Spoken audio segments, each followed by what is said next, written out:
This video contains adult content. Viewer discretion is advised. And if you are watching this video, as always, don't forget to like, subscribe, comment down below.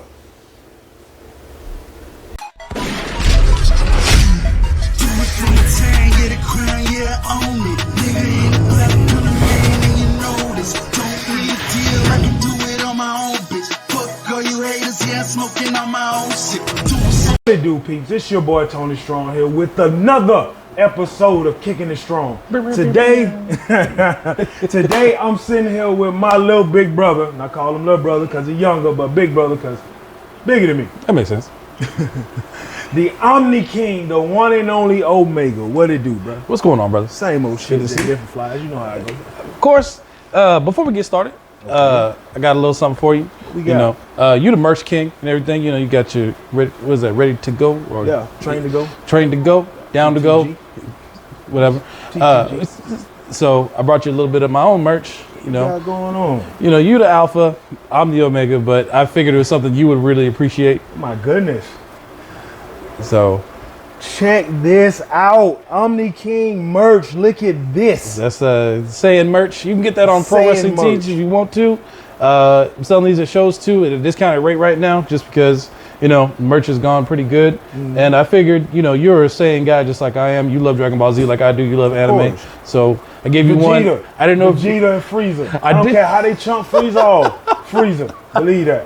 I didn't know if you were a large or a medium, so I brought you both. Oh, so. Nice. And then the other one you can give to the youngster or something like that. Nice. Appreciate that. Appreciate that. Good looking out, brother. Y'all can get this. So where can they get this at? They can get that at prowrestlingtees.com/OmniKingOmega. OmniKingOmega. And the link is on my Facebook page if you need it. All right. And we will link in the description below after this so you can know where to get this from. Omni King merch goes Super Saiyan. That's right. So obviously we want to get right started. I want to get right to this, man. Where did you get the name Omni King? So when I was training, I had never heard of Kenny Omega. I didn't know anything about the indies at all. And my thing was, I love Omega because a lot of my boys are part of the bros. Like I was gonna be a bruh, but I didn't go to college long enough to really get the initiation through and stuff like that. And I wouldn't take the brand because I don't feel like branding my body. You know, other people love tattoos and stuff like that. I'm not that guy. Each his own. You know, and so I'm kind of a know-it-all, and I'm really into Dragon Ball. So the Omni King is just a fixture of my imagination of me being a know-it-all and getting still me not knowing everything. So I'm a king not because of my stature, not because of where I came from, not because of my lineage, but because of the things that I've been through that have made my mindset a king. Okay then. So when you grow up in the mindset of a king, you become omnipotent in some shape or form. Omnipotent. So God is omnipotent. He lives in me. Therefore, I live as an example as of him. Right on. So omnipotent king thinking, and I'm still below him though. So he is my alpha and I am omega. Right. That's where the Omni King Omega came from. I can dig it. The Omni King Omega. That's deep, bro. Yeah, it's a little convoluted a little bit, some people would say, but I really love the name. And if I had to change it, I don't think I would, to be honest, you know. It's just one of those things where you mess around and go, you know, to the big W, they're gonna call you. I mean, if Vince and MG or some shit. I mean, if they try to call me Mr. Hughes #2 or some shit like that, like I'm not Mr. Hugh too. Mr. Hugh too. Nah, man, I can't do that. I can't. You know, and Kenny Omega, all respect or whatever to him, but I call him Kenny because his mama called him Kenny, so I'm gonna call him Kenny. I'm calling him Kenny. Yeah. That dude's a monster, man. That dude he's crazy. And it's not like, okay, it's not like what he does, but it's what he does. You know what I mean? Like he can get up there and do something crazy, or he can have the simplest match in the world, and it'd be like, oh my God, that was the greatest. I knew the dude was the dude when I saw him wrestle a little girl. I think it was Stardom. Yeah. And he wrestled a 7-year-old kid, and had a badass match with her. That is the most jealous I think I've ever been, because I'm like, how? You got over a 7-year-old girl. How the hell did you manage to do that? I mean, hey, it all goes back to, you know, training, how he used a lot of that training, man. You know, you got to be trained to go in this world. That's right. Kenny Omega is one of those guys that trained to go. Trained to go. If you want to let everybody know that you trained to go too, Click the link down below. Get your Train to Go gear right now. I'm gonna show you. We got Train to Go gym gear. Oh, what? Right You got gym gear? here. Oh, wait, let me read your model. Hold on. Train to Go gym gear. And then on the back, it On said the back, hard work. You Let got the everybody King know you symbol, work too? hard Ooh. to get where you at. It's nice. That's real nice. I like that. Train to Go. Don't forget to get your Train to Go gear today. Had to do some promotion, man. Got to pay the bill. Got to put it over a little bit. You know. So, you've been in the locker room with, a multitude of people over here. First off, how long you been wrestling? I've been wrestling almost 5 years. Almost 5 years. And how has those 5 years treated you? The first year was really, really hard. Just because being as big as I was, I started off in lucha. So a lot of people don't really know that. A lot of people think that I started off American. I started off lucha. Jerry Reyes. A lot of running. Lot of running. Jerry Reyes, I call him my wrestling father because he really was the guy that took me by the hand and took a young kid who was 22 years old and was like, yo, you got to come train and do this and do that. I got to give credit to somebody I really don't want to give credit to because I'm probably going to get a little heat for it. But Patrick Hart was a guy that brought me into the business and told me the workouts that I needed to do in order to train because, I played football and I played semi-pro and stuff like that. But it's a completely different training. Yeah. When I started working out, I thought to myself, young kid, oh, dude, I can do this. And when I was done with that workout, I was so blown up, I couldn't stand up. And so I trained lucha first, and then I went and did American training with the man Tito Sanchez, rest in peace, Tito. And he taught me the psychology of the business. He taught me a lot of the American style. And I trained with Rodney Mack a little bit. Me and Pimp kind of went to him to get a little polish up. And those are the people that really trained me in the style. My first year was really tough because I was a black guy in a lucha promotion. And I was called a negrito like every single time I went out. And so I got called Obama. It wasn't Black Mr. Clean. Show. They didn't go with that. No, they didn't go with that. I got called Obama. And the promoter didn't ask me for my music at all. Didn't say, hey, what song you come out to? None of that. So I ended up coming out to Ludacris, What's Your Fantasy? And the crowd chanted, Obama, Obama. Hilarious, bro. You don't know how hard it was for me not to walk down that aisle. Please tell me you were a face. Please tell me you were a face. It didn't matter. It didn't matter. I was when I came out. It's a lucha show? Yeah, it's a lucha show, man. It don't matter. It don't matter. But so my first year was really tough. My second year, I started getting into different places, going to Waco, going to the Valley, going to Kansas. I started going to different places. And I really had a breakout year, like around year 2 or 3, to where people started to recognize, okay, this kid is like, he can work. He can actually he doesn't have it yet, but he's getting there. Yeah. And that's when I bought my gear. The mistake I made was I used to work mostly outside shows. Yeah. And I wanted to be different from everybody else with the gear that I bought. First set of gear I bought, white and gold. Dusty. That shit was tore up by the first match. I was like, damn. White gear outside. But nobody else wore white gear except for me. And so it made people, big guy that's over 300 pounds wearing white and gold. Like, how do you get away from that? And my hair was really, really big and puffy at that time too. So I threw some leave-in conditioner. I mean, just to be honest, straight up with you my brother, and I'm gonna tell you straight up, man. With that white and gold and the puffy hair, you'd like the Stay Puft Marshmallow Man with gold trim. Hey, but I mean, it was early, and I mean, my first gear, I came out looking like Jack from Mortal Kombat. Like I got some fatigues on. Nothing about me says military. I've never been in the military at all. Nothing, never. No. Fatigues. Why? I had the hat.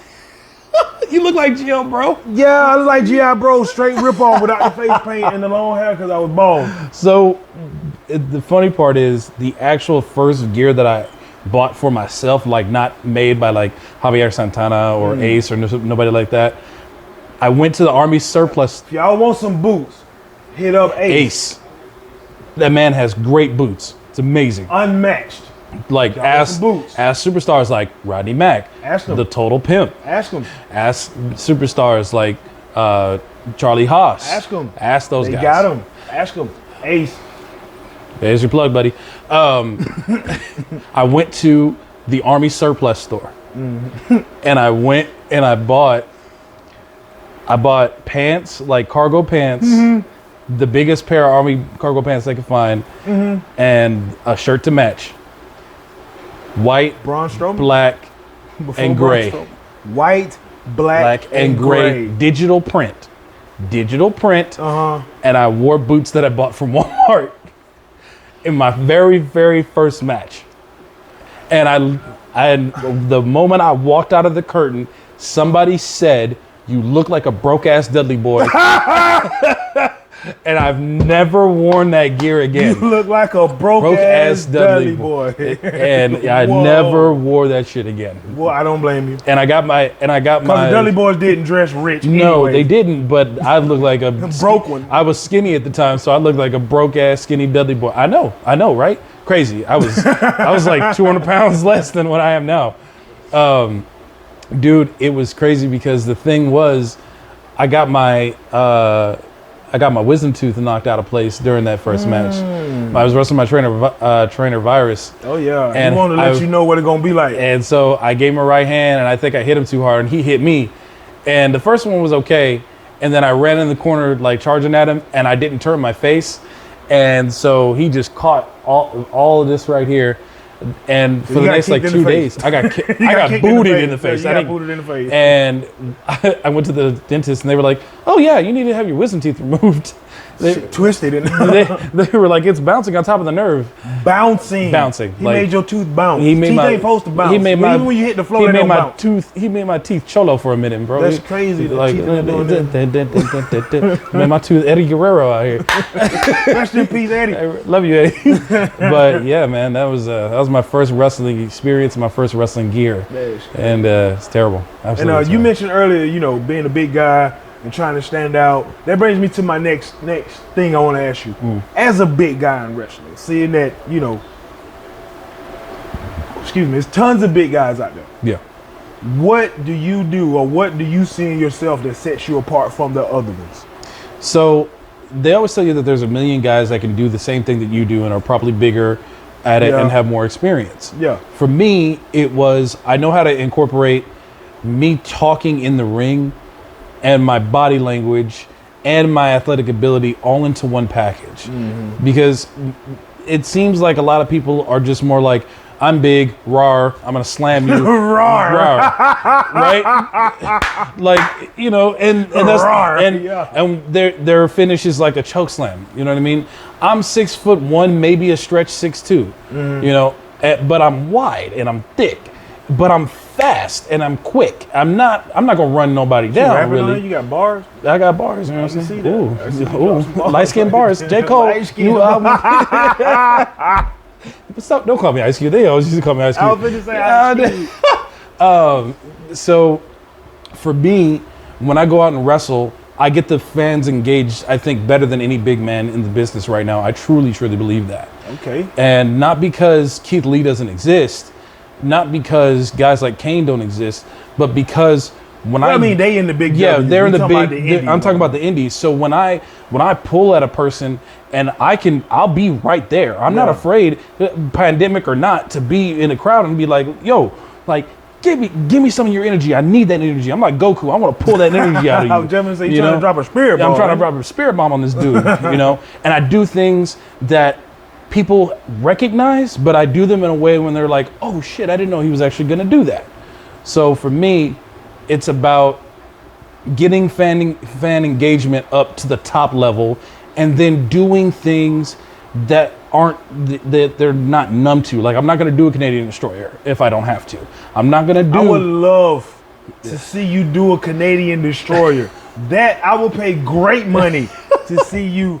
Shut up and take my money. If WWE called me tomorrow, or AEW called me tomorrow, and they were like, "Yo, we're gonna put you in the ring with what's that, Stegosaurus? Is that his name in AEW? The big tall dude, the Luchasaurus. The Luchasaurus. We're gonna put you in the ring with Luchasaurus, or we're gonna put you in the ring with Keith Lee, and we want you to do a 15 to 20 minute match. That move would probably come out in that match. I guarantee you. I will be at that show, and I know you would. I will be at that show. But I can do all those things. I can do the lucha bumps. I can do the moonsaults. I can almost complete a 450. Like I can do things like that. Really? But, yeah, but who wants to always see me do that? I don't pull that out in every match. Why? Because you're going to get numb to it. Like they said in the business, the Young Bucks killed the super kick. It used to be the best finish in the world, but now it's just a transitional move. Like the DDT was with Jake Roberts. Like the splash was with Jimmy Snuka. Yeah. Like the sleeper hold was with Ted DiBiase. Yeah. All of those were finishes. And now they're just transitional moves. For me, when I do a move and it connects, everybody in the crowd goes, oh shit, that's it. That's done. Yeah. So I'm able to get fan engagement, and I think that's my best quality when it comes to wrestling. Awesome. Right now, I want to pay homage to who I feel like is an underrated wrestler. They done been to the big time. This is not an indie wrestler, but I still feel like they're underrated. I want to give a shout out to the man of 1,000 hoes, Dean Malenko. I used to watch this man in WCW. I used to watch him work the likes of Psychosis, Billy Kidman, Rey Mysterio, Raven, Paige Saturn, Chris Benoit, and every time he delivered. If you want to learn technical wrestling, if you're a student of the game right now, you want to learn technical wrestling, study you some old school, man of 1,000 hoes, Dean Malenko. Dean Malenko. And to piggyback off of that, there are two guys that if you're not a WCW guy, I wasn't a WCW guy. I didn't grow up in the 90s. I mean, I was born in 94. Yeah. So like tail end, you know what I'm saying? For me, it's two unsung guys, Savio Vega and D'Lo Brown. D'Lo Brown. D'Lo Brown could have been a world champion. Yeah. In today's day and age, if D'Lo was in today's day and age, he'd be a world champion. He had the charisma. And he had the moves. He was crisp. And he can talk on the mic. And he could work. And he can go. He can go. He can go. And I've seen him have in stellar matches. Yeah. And I've seen Savio Vega had Stone Cold's probably best match in ring in WWE. Yeah. And it was the strap match that they had to do not once, but twice. Because there was like a malfunction or something the first time. And so I truly believe that those two guys were super underrated. And the work rate in WWE in like 90, let's say 92 to 98 was not great. You just had to have a gimmick and you got over. Mantar. There you go.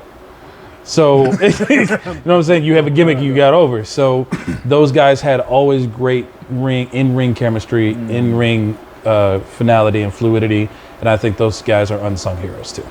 Speaking of gimmicks, do you really think gimmicks matter on the indies? Like, does gimmicks matter? Orange Cassidy. Gimmick, the dude was a luchador before. His hands in the pocket. What is his gimmick though? It's that he doesn't care, but he does care. That's the weird part, right? So on the indies, all these marks, sorry guys, all these marks think that, oh, I don't want to see a gimmick. But when you really boil it down, Matt Hardy, he has his broken Hardy gimmick. Yeah. And all of these guys have different types of gimmicks. Luchasaurus, He's a dinosaur. yeah, he's a freaking dinosaur. Orange Cassidy, he wears a jean jacket, he doesn't care. John Moxley, even though he's a crazy bastard, it's still a gimmick, regardless. Kenny Omega is a gimmick. It's not a thing that you can dismiss as not being a gimmick of I'm just a good wrestler. No, these guys have a gimmick.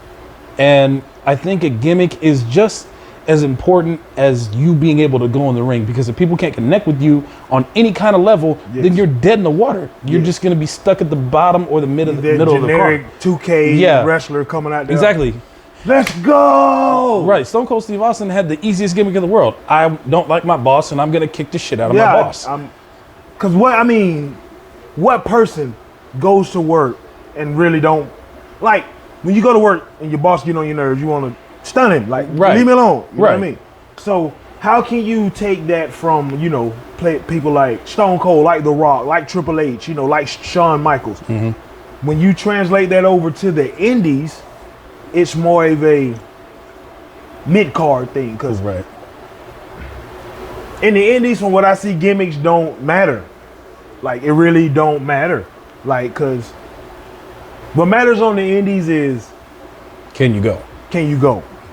The fans don't really care about, oh, this dude's a statue, or this dude's a zombie, or this dude's a whoever. They don't really care. You know what I mean? It's like, okay, another topic. Do you feel promos, wrestlers cutting promos are a thing in the indies, or do you feel like, nah, you can do without it? I feel like wrestlers on the indies have more of an ability to be more free and unscripted in their promos, and some of them do need guidance into how to cut a promo, because some guys will cut a promo and get way off base and then try to tie it back into what they were talking about. Yeah. For me, when I do a promo, I was told when I started training, a minute and a half can change a person's entire perception of you in one promo. Yeah. There was a promo that I did, probably the best promo I've ever done, was I was going to wrestle Will Huckabee on the indies. Huckabee. I was going Big Will Huckabee. I was going to wrestle him in the main event of a show called Wrestle Wars for a now dead promotion. And it's a lot of those. And it's a lot of those. But that promo got 150 hits, likes, not views, likes, and over 3,000 hits. Goodness. And so people showed up to that show to see the main event. Yeah.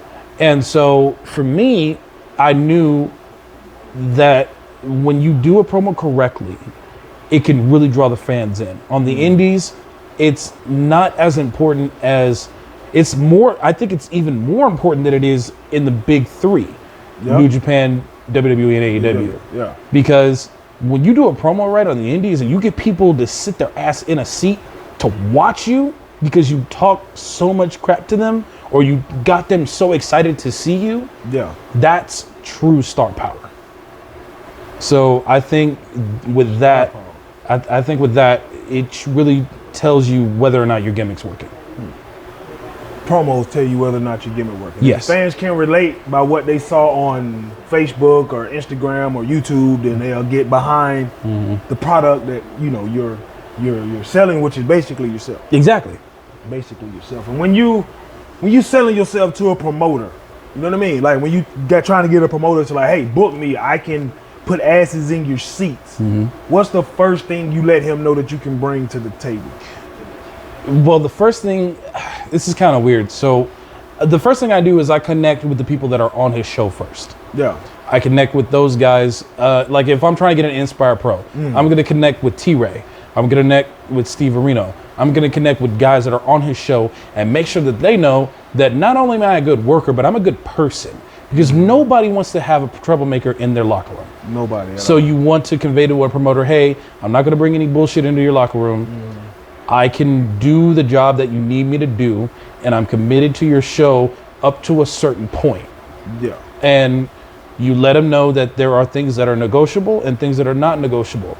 Because at the end of the day, wrestling is still a business. Yeah. So for me, it's, I'm a good person. I can work really hard. I'm willing to do the job. And these are the things that I'm negotiable on. And these are the things I'm not negotiable on. And the reason why I say that is because a lot of guys sell themselves short of what their asking price should be rather than what their asking price is. And so how do you determine your asking price? You have to look at different people around the indies. Like if I look at a match if I look at you and I say, Tony charges this much, because I know you, right? And I'll say, I know how much Tony charges. I know his experience. I know his work rate. And I know the guys he's been in the ring with. So he can charge this much. Am I going to be able to provide a promoter if I'm traveling X amount of miles and I'm doing this type of match or this type of match or this type of match? How much am I going to be able to charge him? And am I actually worth that much? And if you answer yourself no, then you know if you're too high or too low. Depending on your asking price. So basically your asking price depends on your knowledge of you. Your knowledge, your honest opinion of yourself. Because some people will get it in their head that they're the shit don't stink. Right? Already, like. And it's the most, a guy that's been in the business 5 years and has been somewhere, that guy's got something. Yeah. A guy that's been in the business 15 years and hasn't been anywhere, regardless of whether he's been out of state or not, that guy isn't worth as much as the 5-year guy. And it's not because I don't respect the guy that's been in 15 years, but a weekend warrior as opposed to a guy who's wrestled on Monday, Tuesday, Wednesday, Thursday, Friday, Saturday, Sunday for the last 5 years, or wrestled in more quality top promotions than the little small rinky-dink promotions that shouldn't really be a promotion. Then that's the difference, because it's quality over quantity, really. Okay, I can dig that. Now come time is point of the show where I'm gonna give my guest the time to promote himself, tell fans where they can catch him at, you know, throw out his social media links, and of course, advertise the merch. Advertise the merch. So, you know, let them know where they can catch you at, social media links. Oh my God.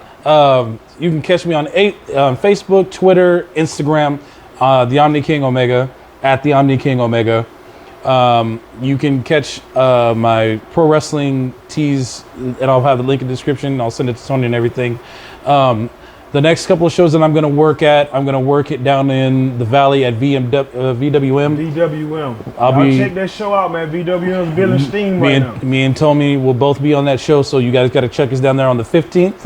May 15th. On the 16th, I'll be doing a hot show down in Waco. It'll be I think it's just a taping, but we'll be doing the taping on the 16th. Then in the next month or so, I'll be going to Kansas for WWX for the Fight for Cancer, Fight Against Cancer. We're going to be doing that show for a young man who really, really deserves it. And all the profits and benefits and proceeds will go directly to him and his family for his cancer fight, for his finances and stuff that he just needs for his kids. Then the biggest show that I'm going to do this next month will be the show in Dallas, Texas at the soccer arena for SOAR Championship Wrestling. SOAR is one of the top promotions that I work for. Bobby Horn and those guys gave me an opportunity when some other places went out of business during the Speak Out movement and during the pandemic, and I really appreciate them for giving me the opportunity. I'm going to be fighting for the North American Heavyweight Championship against Kerwin and Justin James, MOD, Vanilla Gorilla, whatever the hell he calls himself now. And it's going to be a triple threat match. And Austin Aries will be on that show. Dante Smiley, who's been on AEW, will be on that show. There will be a couple of other big names and a couple great matches. But the triple threat match will be the toughest match that I've probably had to date. And I guarantee you one thing. I'm going to seek, kill, and destroy during that match. So if you want to see something, get your tickets online at soar.com or at the SOAR page on Facebook. Ask somebody in Dallas that works for SOAR for a ticket. They are $40, but I guarantee you, you're going to get your money's worth when you come to see me in Dallas. And I guarantee that. Guarantee that. All right. OmniKingOmega bringing big things, making big moves in 2021. I appreciate you coming out, kicking it strong with me, man. Well, you know, shout out to my boys in Unstoppable. That be That's you. what's happening. You know what I'm saying? I appreciate you bringing me on. JJ LeVay, Total Pimp, my tag partner. I love you guys. Thank you for bringing me on. And hopefully we'll get to do this again. Hopefully we will, man. And as we say it all, don't forget to like, subscribe, comment down below, share with your homies. This has been another episode of Kicking It Strong with your host, Tony Strong, and my special guest, my little big bro, the OmniKingOmega. And don't forget to get the merch. Wait, don't forget.